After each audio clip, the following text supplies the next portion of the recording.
Éminente personnalité du PPACI, je vous remercie pour votre présence à mes côtés. Monsieur le PCO Damana Picas, merci d'avoir organisé de main de maître cette cérémonie et veuille transmettre à toute ton équipe ma gratitude infinie. Autorités coutumières et religieuses, merci pour vos bénédictions. Messieurs Daï Nestor, Dali Prince Arthur, Badé Benjamin, Chédé Ladislas, Dio Firmin, Dipro Hervé, Tabombeki, Zeda Ephraim et Bangolo, vos messages sont vraiment poignants et touchants. Merci.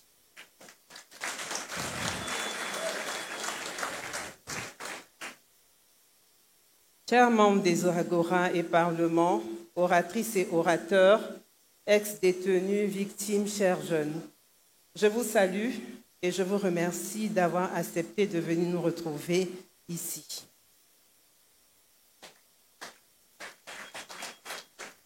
Qu'est-ce qui justifie ma présence en ce lieu? Je suis avec vous aujourd'hui parce que je suis porteuse d'un message du président Laurent Gbagbo.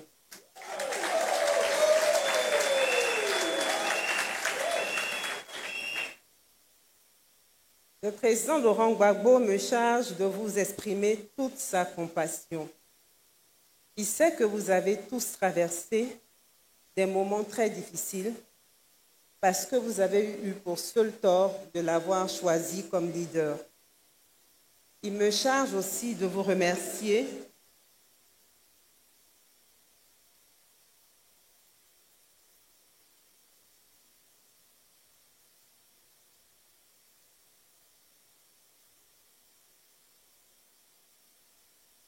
Le président Laurent Gbagbo me charge aussi de vous remercier parce que malgré toutes les méchancetés que vous avez subies, malgré toutes les épreuves que vous avez traversées, vous ne l'avez pas abandonné. Vous êtes resté debout pour lui et avec lui. Je m'associe au président Laurent Gbagbo pour vous dire infiniment merci. Nous vous disons merci et nous vous disons Yako. Nous vous félicitons également d'avoir tenu bon.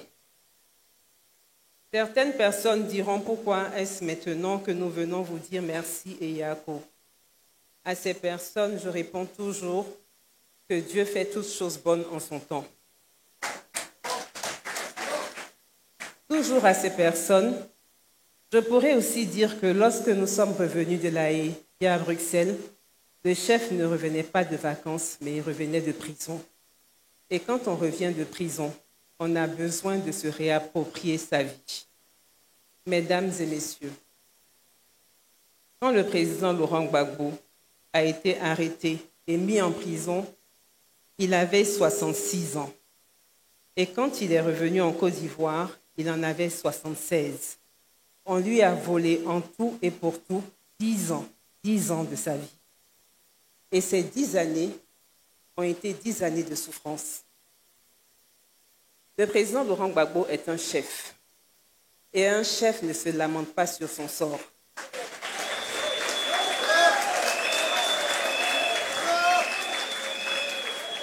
C'est pour cette raison que vous n'entendrez jamais le président Laurent Gbagbo se plaindre de ses souffrances. Il lui arrive d'en parler, mais seulement dans le but d'encourager les gens à ne pas se laisser briser par les épreuves.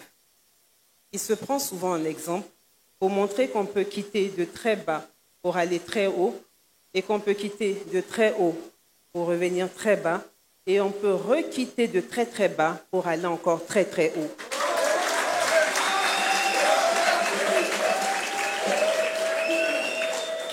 Mais depuis son retour de la prison de Scheveningen, l'avez-vous vu? Vous relatez une seule fois ce qu'il a enduré là-bas. S'il est vrai qu'un chef ne parle pas de ses souffrances, il est aussi vrai que lorsqu'on a la grâce d'être à côté d'un grand homme, comme le président Laurent Gbagbo, on se doit de parler de lui, de témoigner pour lui. De grands hommes comme le président Laurent Gbagbo sont rares. Quand on a donc le privilège de côtoyer au quotidien un tel homme, on devient son disciple même quand on est son épouse. Oui, je l'avoue. En plus d'être une épouse, je suis une disciple du président Laurent Gbagbo. Les valeurs d'équité, de démocratie et de gentillesse qu'il incarne à l'intérieur et à l'extérieur de la maison ont fini par me convaincre à être une de ses disciples. Nul besoin de faire de la politique pour cela. Je circonscris mon rôle de disciple à un rôle d'épouse qu'il peut envoyer vers les personnes à qui il veut montrer son attachement et son affection. Vous savez qu'un homme n'envoie son épouse que là où son cœur est.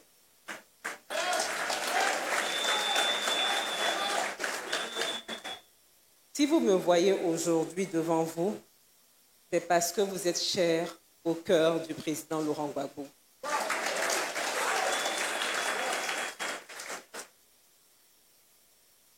Je circonscris aussi mon rôle de disciple à un rôle de témoin. J'ai vécu des choses avec le président Laurent Gbagbo que lui ne vous dira pas parce qu'il est un chef. Mais moi, je me dois de vous révéler certains faits qui ne sont pas des secrets, afin que vous soyez renforcés dans votre conviction que vous n'avez pas fait le mauvais choix. C'est pour cette raison que je vais vous raconter une histoire qui, j'espère, vous inspirera.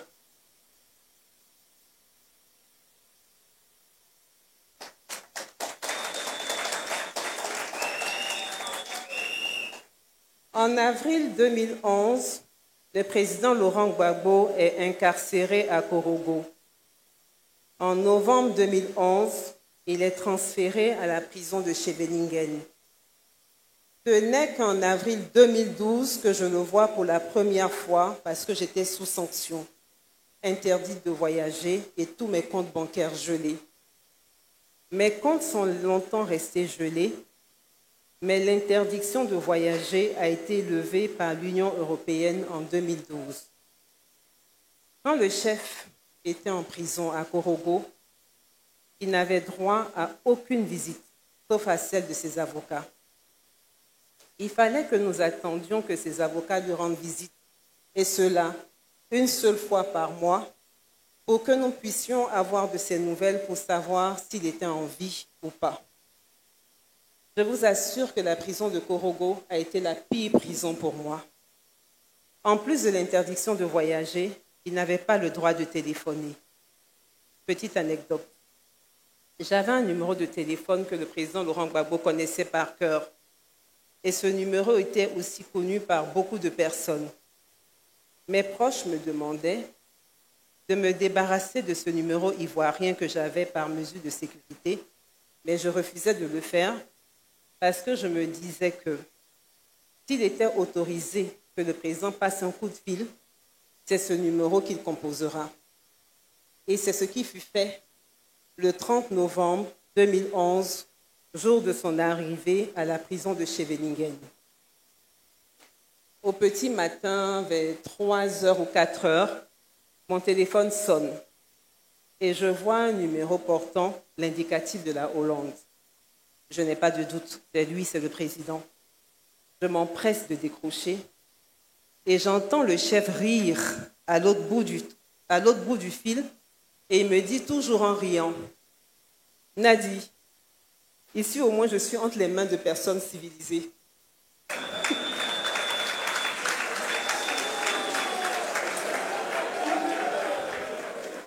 Ils m'ont demandé si je voulais appeler des membres de ma famille pour leur dire que je suis bien arrivée. Et voilà, je t'appelle.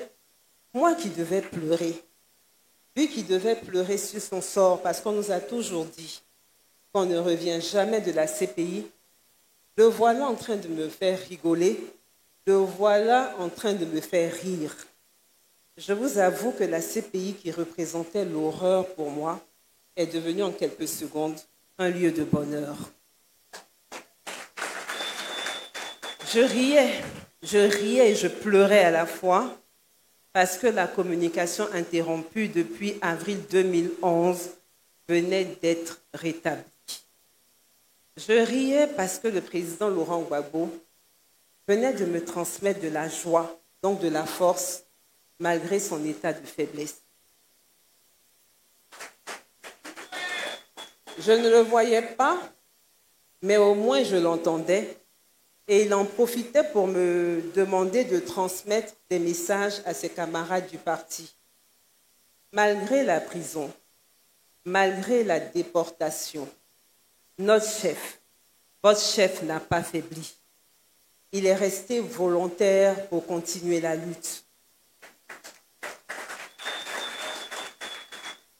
Cependant, je n'imaginais pas la souffrance dans laquelle il vivait. Étant interdite de voyage, c'est ma sœur aînée qui partait le voir, mais à chaque fois qu'elle revenait de la prison, elle était en pleurs. Elle pleurait des jours et des jours. Je ne comprenais pas pourquoi elle pleurait autant. Il a fallu que moi-même j'arrive d'Accra, où j'étais d'abord en exil à La Haye, pour voir de mes yeux, en avril 2012, ce qui faisait tant pleurer ma sœur.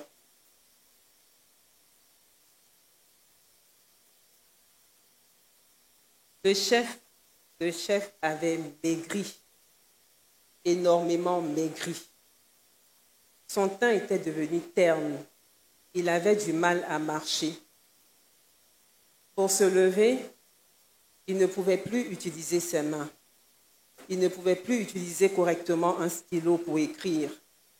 Il avait donc de la peine à écrire parce que ses doigts lui faisaient mal. J'étais totalement déboussolée. À la sortie de la visite, un garde de la prison m'avait vu que j'étais découragée et pratiquement en pleurs, et il m'a confié qu'il a beaucoup d'admiration pour le président Laurent Gbagbo, parce que c'est un monsieur fort de caractère. Parce qu'au vu de l'état dans lequel il est arrivé de Côte d'Ivoire, il a été surpris de voir le chef se tenir debout quand on l'a présenté pour la première fois au juge de la CPI. C'est justement ce jour-là que le chef a parlé pour la seule et unique fois au tribunal de La Haye, où il a dit « on ira jusqu'au bout ». Et encore, quand un homme marche, il laisse des traces.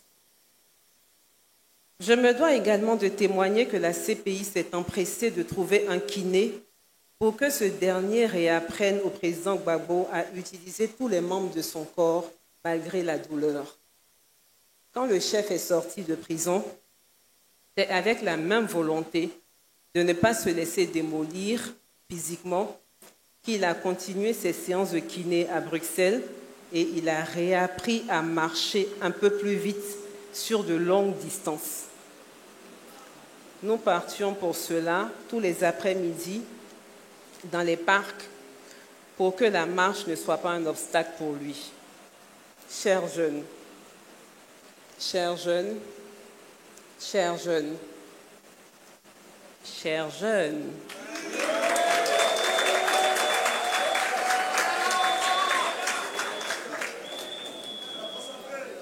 vous pour qui le président Laurent Gbagbo a tenu et n'a pas voulu abandonner la lutte parce que vous êtes l'avenir de ce pays. Vous pour qui il a promis se battre jusqu'au bout afin de vous laisser un pays apaisé, afin que plus jamais vos libertés individuelles ne soient bafouées. Voici une des choses que le président Laurent Gbagbo ne vous dira pas et que moi, je me dois de vous dire. Chers jeunes, chers amis, j'entends certains adversaires du président Laurent Gbagbo se moquer de la démarche lente de notre chef parce que, disent-ils, il est vieux. Non, ce n'est pas l'âge qui fait que le président Laurent Gbagbo marche aussi lentement. Oui, c'est vrai qu'il n'est plus très jeune, mais c'est la prison à Korogo qui lui a laissé des séquelles. Il n'est pas le plus âgé de la classe politique ivoirienne ou le président le plus âgé du monde. Il est l'un des hommes politiques à avoir été le plus éprouvé. Sa vie n'a été que combat et sacrifice pour le peuple ivoirien. En disant qu'il marche parce qu'il est vieux, ses adversaires veulent nous faire oublier ce qu'ils lui ont fait subir. Nos chefs portent les traces de leur injustice. Nos chefs portent les traces de leur oppression. À chaque fois que le président Laurent Gbagbo marchera lentement, ce sont eux qui devraient en avoir honte et se taire.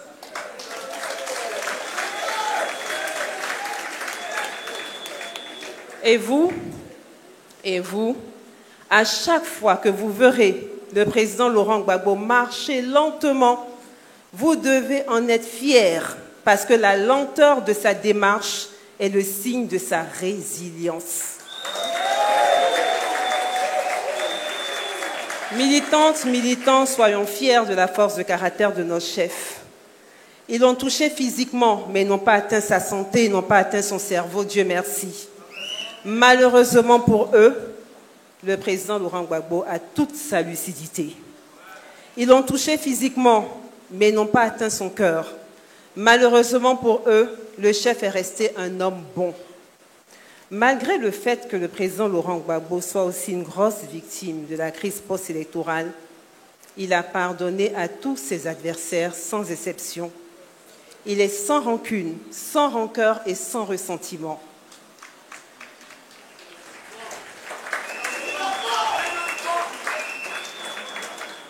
Il me disait le soir de la Noël qu'il n'a pas d'ennemis, mais qu'il a plutôt des adversaires politiques. C'est un homme sans esprit de revanche, sans esprit de vengeance. Mesdames et messieurs, militantes, militants, le président Laurent Gbagbo sait où il va. Tout est ordonné, tout est structuré et tout obéit à un chronogramme.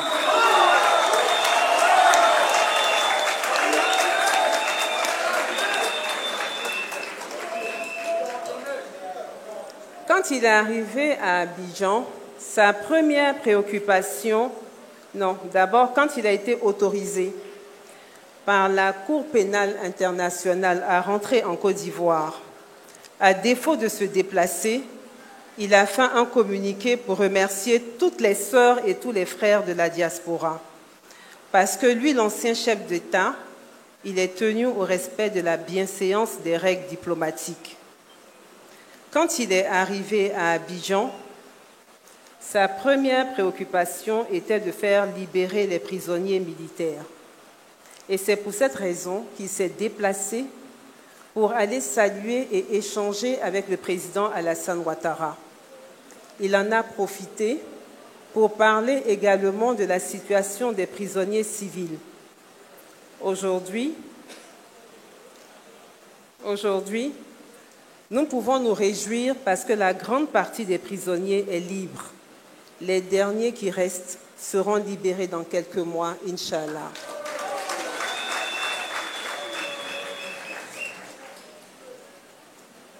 Je vous ai dit que tout est ordonné, tout est structuré et que ça obéit à un chronogramme.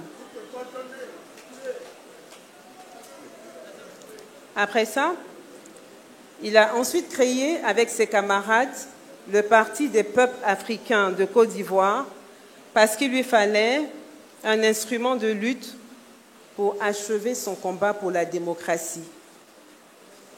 Il est après parti à l'Ouest pour exprimer sa compassion à toutes les victimes de Côte d'Ivoire parce que l'Ouest est la zone qui a perdu le plus d'enfants.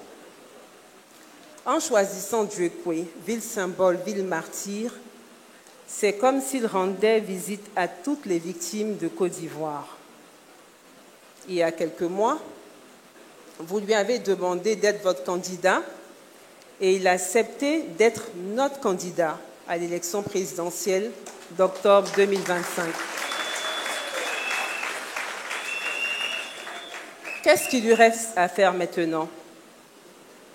Il a accepté d'être candidat, il a salué. Qu'est-ce qu'il lui reste à faire maintenant? Ce qui lui reste à faire, c'est de vous remercier et de compatir à vos souffrances, mais en actes. Pour le président Laurent Gbagbo, la meilleure manière de remercier le peuple de Côte d'Ivoire, c'est de gagner l'élection présidentielle pour instaurer la démocratie.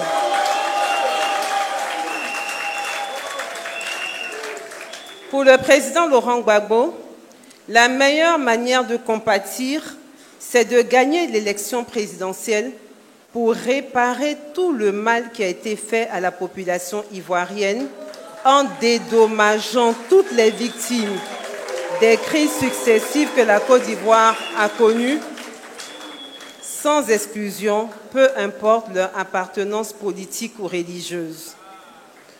Pour le président Laurent Gbagbo, il doit gagner l'élection présidentielle pour offrir à la jeunesse un avenir prometteur, débarrassé du favoritisme, pas besoin d'être accepté dans un réseau, de connaître une personne au pouvoir, d'être de la bonne ethnie, d'être un enfant d'eux, pour travailler, pour entreprendre ou pour réussir un concours.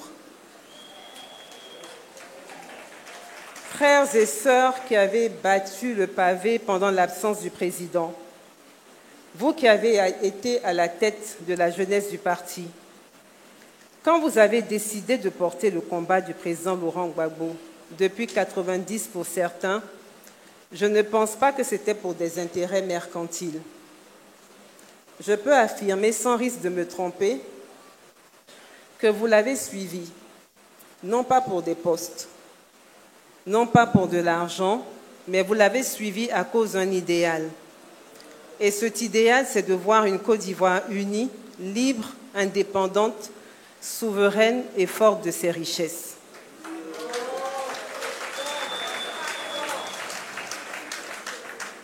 À cause de cet idéal non encore atteint, je me retrouve aujourd'hui ici parmi vous, au nom du président Laurent Gbagbo, pour vous dire de tenir bon.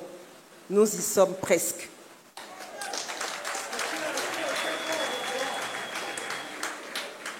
Frères et sœurs des agoras et parlements, depuis 2011, année de la chute du président Laurent Gbagbo, vous êtes chassés, pourchassés, vilipendés et même agressés physiquement.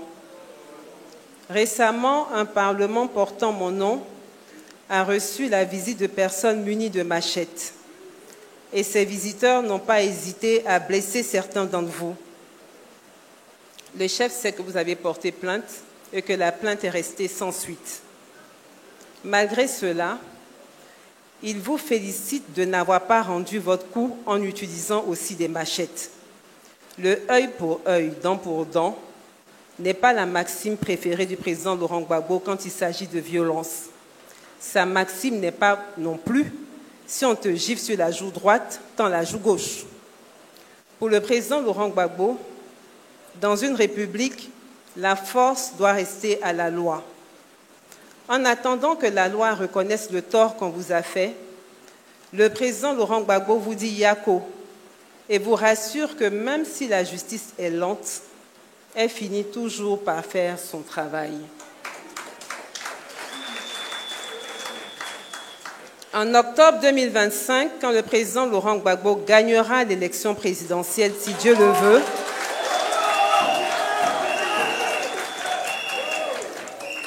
il ne mettra pas en place une justice basée sur du œil pour œil, dent pour dent. Il ne mettra pas en place une politique extrajudiciaire où c'est la force brutale qui règne. Avec le président Laurent Gbagbo, on ne dira pas « la force fait loi », mais plutôt force à la loi.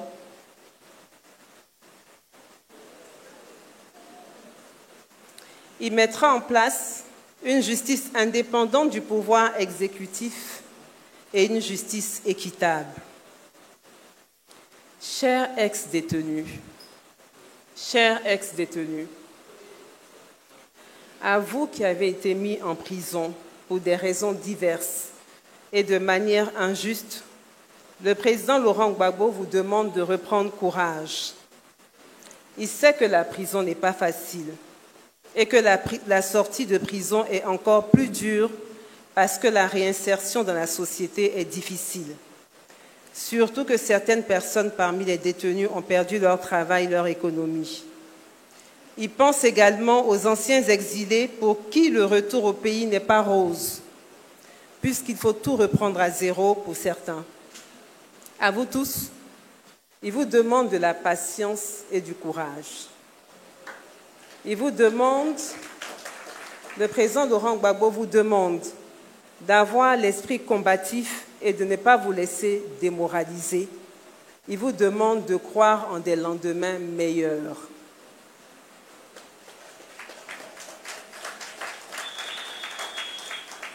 À vous qui avez été blessés, amputés d'un membre, martyrisés, le président Gbagbo compatit à votre douleur et prie le Seigneur notre Dieu de vous apaiser.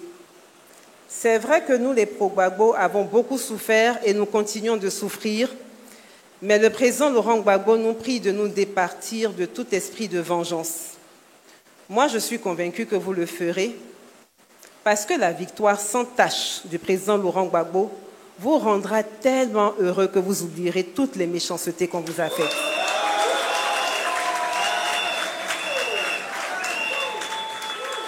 Oui, la victoire rend heureux et bon.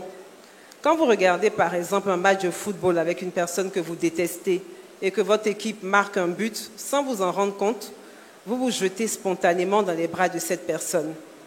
Quand tu gagnes une élection à la loyale, sans tricherie, ça te remplit tellement de joie que tu n'as pas le temps d'être haineux ou d'être vindicatif. Tu as gagné et ta victoire est déjà la meilleure des revanches. Ce sont les perdants qui se vengent toujours. La vengeance n'est pas Gbagbo et la vengeance ne sera pas Gbagbo. Gbagbo ne se vengera pas et nous, les pro-Gbagbo, nous devons l'aider à toujours être ce qu'il est. Nous l'aimons parce qu'il est démocrate. Nous l'aimons parce qu'il a du cœur. Nous l'aimons parce qu'il sait pleurer avec nous quand nous sommes dans le malheur. Nous l'aimons parce qu'il est tout simplement Gbagbo. Le président Laurent Gbagbo est un démocrate né. Il est humain. J'entends des gens le critiquer en disant qu'il a eu tort d'être démocrate et trop humain. Non, il n'a pas eu tort d'être démocrate, il n'a pas eu tort d'être un homme pacifique. Sa gestion humaniste, quand il était à la tête de la Côte d'Ivoire, à la tête de l'État de Côte d'Ivoire, l'ont sauvé. S'il avait été un dictateur, s'il avait usé de la violence pour soumettre son peuple, s'il avait tué, il serait resté en prison à la CPI. Mesdames, messieurs, vous ne devez jamais aduler la dictature. Et il ne faut jamais penser qu'il faut être dictateur pour qu'un pays africain soit stable. L'Afrique mérite aussi d'avoir des présidents démocrates. La dictature est mauvaise à tout point de vue. La première chose que la dictature attaque, c'est la parole. Alors que la parole, c'est ce qui singularise l'être humain. La dictature combat la pensée plurielle. Et l'arme la plus absolue de la dictature, est-ce que vous savez? L'arme la plus absolue de la dictature, c'est le divertissement. Divertir au maximum le peuple pour l'empêcher de penser, donc de parler. Quand on ne pense plus et qu'on ne parle plus, c'est qu'on n'existe plus. Dans la Bible, on dit « Au commencement était la parole et la parole était avec Dieu et la parole était Dieu ». Chez les musulmans, on ne dit pas autre chose. Chez les musulmans, il est dit que Allah a singularisé l'homme par l'éloquence et lui a accordé le bienfait de s'exprimer clairement. Par la grâce de son Seigneur, il peut parler intelligemment et éloquemment. Par l'éloquence, l'homme est passé du stade de l'animal muet à celui de l'être éloquent conformément à sa parole. Pour le président Laurent Gbagbo,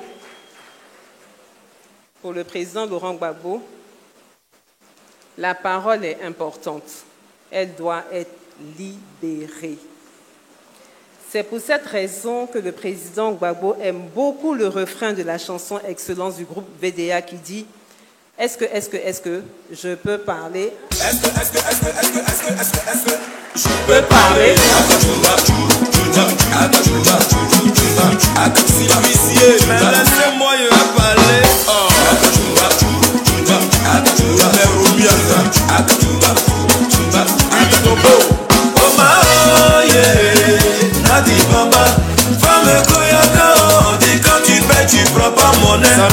peut témoigner. Maman Guadio à Joaré, c'est petit bisou. On va parler. On va parler. Bon, ils ont dit que quand je donne l'argent, je ne prends plus la monnaie. Je prends maintenant la monnaie, c'est trop dur.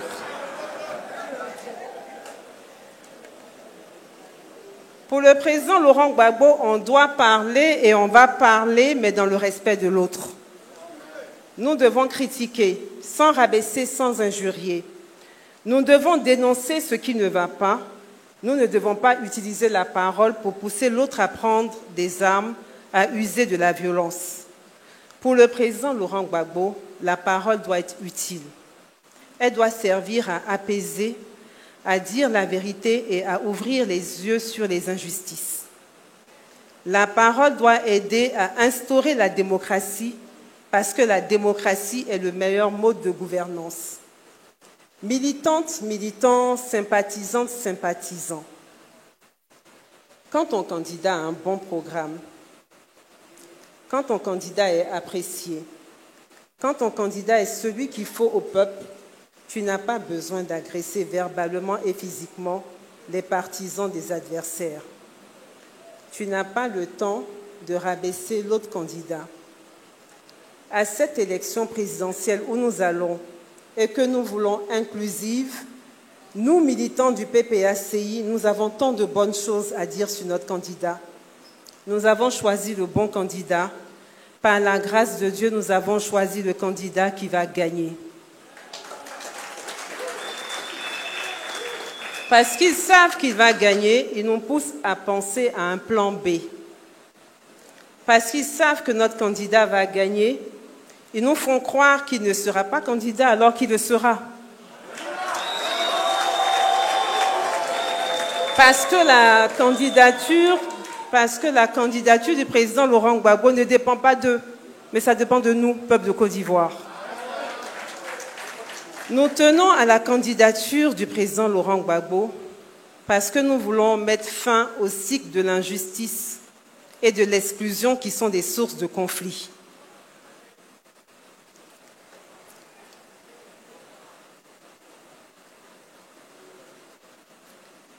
Autant nous nous réjouissons de notre diversité et de la bonne intégration de nos frères africains, autant nous devons nous battre pour qu'aucun Ivoirien ne soit exclu d'eux et dans son propre pays. Qu'on le veuille ou non, le président Laurent Gbagbo est un des symboles forts de la Côte d'Ivoire. L'exclure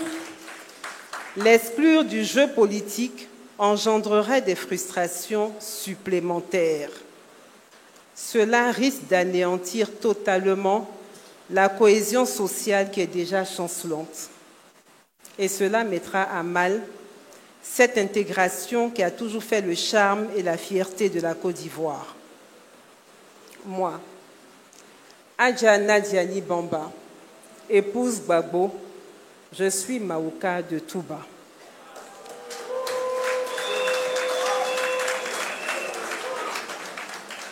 Mais, je me sens plus abidjanaise que Maouka parce que je suis née à Abidjan et j'ai grandi à Abidjan. J'ai coutume de dire que les Abidjanais forment la 61e ethnie de Côte d'Ivoire. Et pourtant, nous oublions qu'Abidjan est la terre des ébriers. J'en profite pour exprimer toute la compassion du président Laurent Gbagbo à tous ses parents ébriers qui ont récemment perdu leur village à cause des déguerpissements. Cette interconnexion entre les différentes ethnies, entre les autochtones et les allogènes, entre les naturalisés et les Ivoiriens d'origine, ne doit pas se briser au profit d'intérêts politiques. Nous tenons donc à la candidature du président Laurent Gbagbo pour qu'aucun Ivoirien ne soit lésé au profit d'un autre Ivoirien, peu importe son origine. Le président Laurent Gbagbo est candidat pour réparer les injustices et les blessures. Il est candidat pour les libertés individuelles. Il est candidat pour apporter de l'humanisme à la politique. À la place de la peur, notre candidat suscitera l'espoir. À la place de la pauvreté, il fera travailler l'argent pour que cet argent circule de votre poche à la poche de votre concitoyen. À la place des prisons, le président Laurent Gbagbo construira des centres de formation. À la place de la mort, par faute de moyens financiers pour se soigner, il appliquera l'assurance maladie universelle. À la place de l'analphabétisme, il imposera l'école gratuite et obligatoire. À la place du désespoir de la jeunesse, il donnera du travail en créant une banque de l'emploi.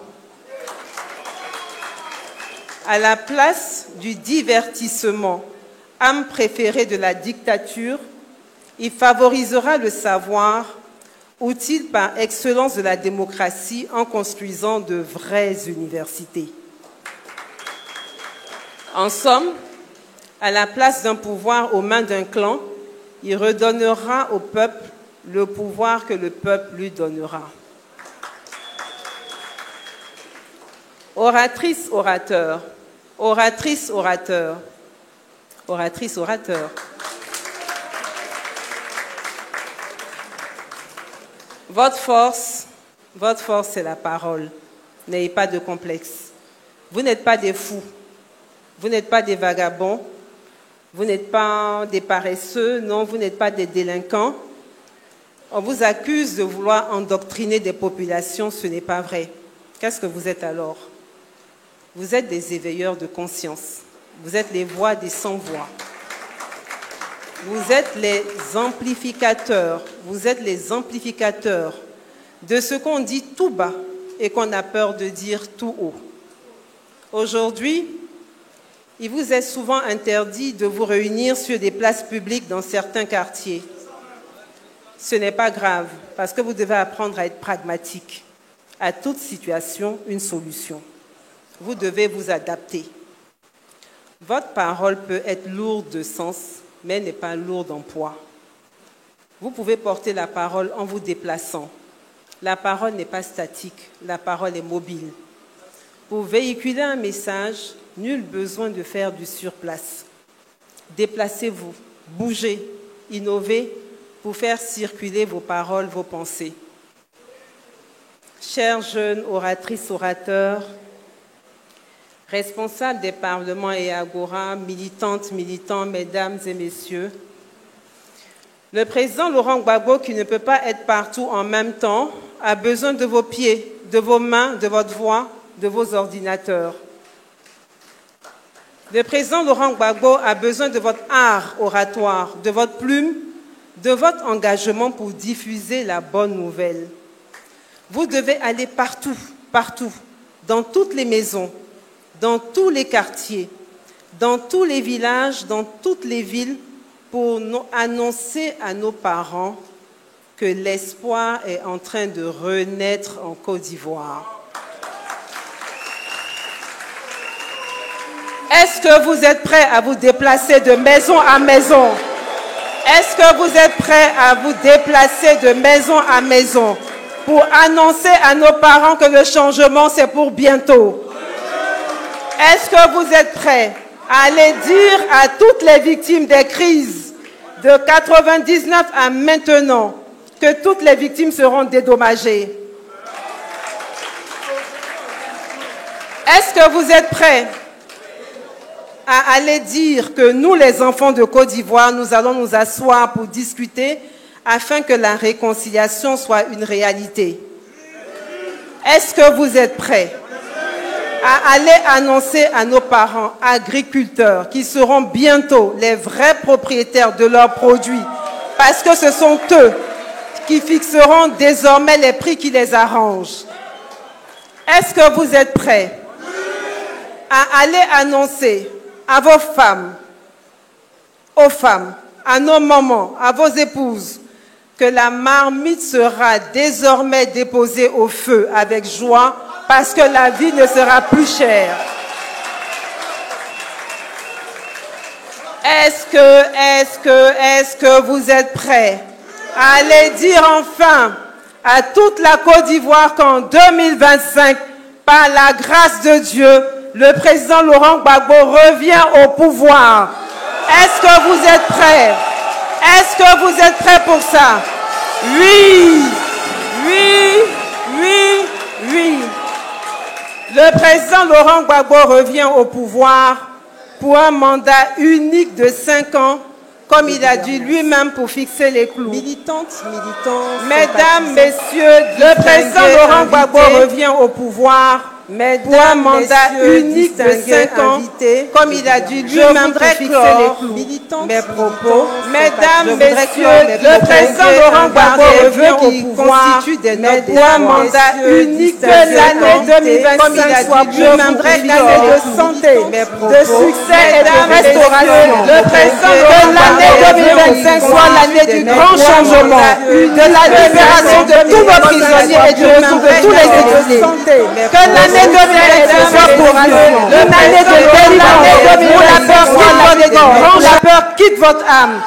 Que l'année 2025 soit une année de grand bouleversement, une année où nous n'aurons pas peur d'aller voter, parce que notre vote sera reconnu. Que l'année 2025 soit une année où nous irons à des élections inclusives et aucune goutte de sang d'un Ivoirien ne coulera. Que l'année 2025 soit une année où une ethnie ne sera pas supérieure aux autres ethnies, parce que nous sommes tous des Ivoiriens. Que l'année 2025 soit l'année des grandes retrouvailles du nord au sud, de l'est à l'ouest, en passant par le centre, sans oublier les naturalisés. À toi la victime, à toi l'ex-prisonnier, à toi l'orateur, à toi patron d'Agora et de Parlement, à toi le jeune, à toi qui souffre aujourd'hui, je suis venu te dire que le temps de la souffrance est terminé. En 2025, ton destin est en tes mains. En 2025, si tu veux, tu peux. En 2025, si tu veux, tu peux. En 2025, tu te lèves. En 2025, nous nous levons. En 2025, nous reprenons notre marche vers la démocratie. En 2025, nous reprenons notre marche vers la prospérité. Et plus personne ne nous arrêtera. Plus personne ne nous arrête. Nous avançons, nous marchons vers la victoire, Inch'Allah. Nous marchons vers le pouvoir parce qu'en 2025, Gbagbo is back. Que Dieu vous bénisse. On est ensemble.